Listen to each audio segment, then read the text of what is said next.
Avanzan as obras de rehabilitación do faro da illa de Sálvora.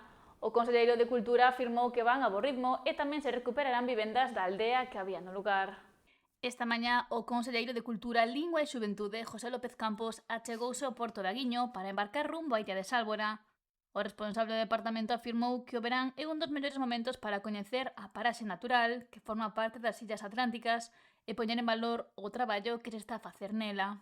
Estamos facendo un esforzo importante por parte da Xunta de Galicia en recuperar os elementos máis emblemáticos, por suposto, tanto de CIES como de ONS, de Sálvora tamén e de Cortegada. E en este caso, este ano en concreto, temos unhas actuacións moi importantes, moi potentes na isla de Sálvora que van a consistir basicamente que xa está na recuperación do propio faro como unha parte dun elemento singular. O queremos convertir tamén nun centro de acollida de turistas e tamén nun entorno, nun elemento tamén que teña un especial valor cultural, non, para recuperar tamén a tradición e a historia do que foi a illa de Sálvora e traballar tamén no que son as actuacións arqueolóxicas tamén para buscar esos elementos que temos aparte, que coñecemos que existen. E que permitirán dar luz e visibilidade ao patrimonio oculto que hai na illa de Sálvora.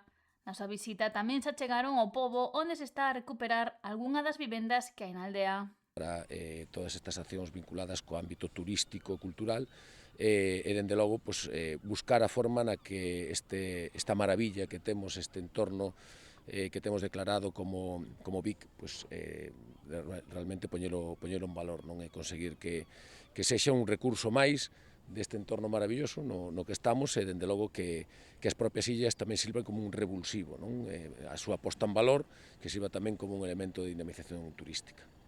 O conselleiro estivo acompañado pola alcaldesa de Ribeira, María San Pedro, quen definiu a illa de Sálvora como un dos recursos naturais máis emblemáticos e espectaculares do municipio. Forma parte do Parque Nacional Illas Atlánticas, é a illa máis natural, máis bonita, conselleiro. Eu estou hoxe agradecida e contenta de que veñas a coñecer o que é este tesouro que temos pertencente á parroquia de Aguiño, onde ademais atesouramos moita historia, esa historia das heroínas de Sálvora, esa historia de tantas familias que naceron na illa de Sálvora donde todavía permanecen esa aldea da que hoxe vamos a visitar e ogallá poidamos volver dentro de uns meses e decir que estamos iniciando a restauración de parte desa aldea, unha aldea que ten moitísimo encanto, onde xa se fixeron ademais actuacións e onde queda moitísima parte desa historia de Aguiño e de Ribeira. E a partir de aí tamén gracias a Pepín do Parque Nacional poderemos ver como van o avance desas obras do faro. Obras que se iniciaron hai pouco máis dun ano, complementadas agora coa infraestrutura do almacén.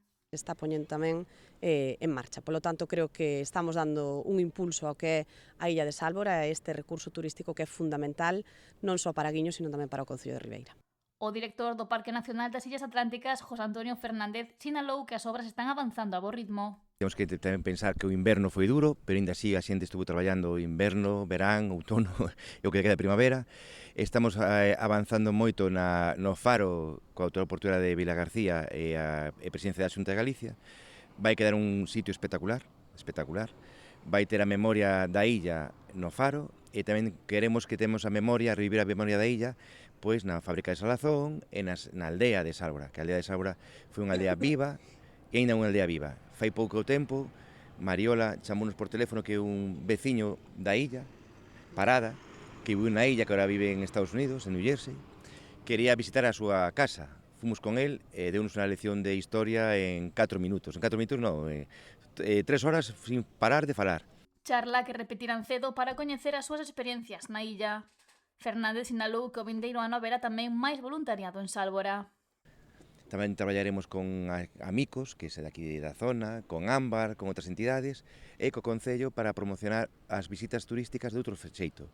Visitas guiadas, ordenadas, que a xente aprenda, que disfrute e que despois disfruten dos percebes, das navallas que temos aquí en Aguiño, en toda a zona de Ribeira, e consumir pescado da zona. As visitas á illa de Sálvora incrementáronse de forma exponencial nos últimos anos, polo que cada vez máis persoas achegan a ela para coñecela.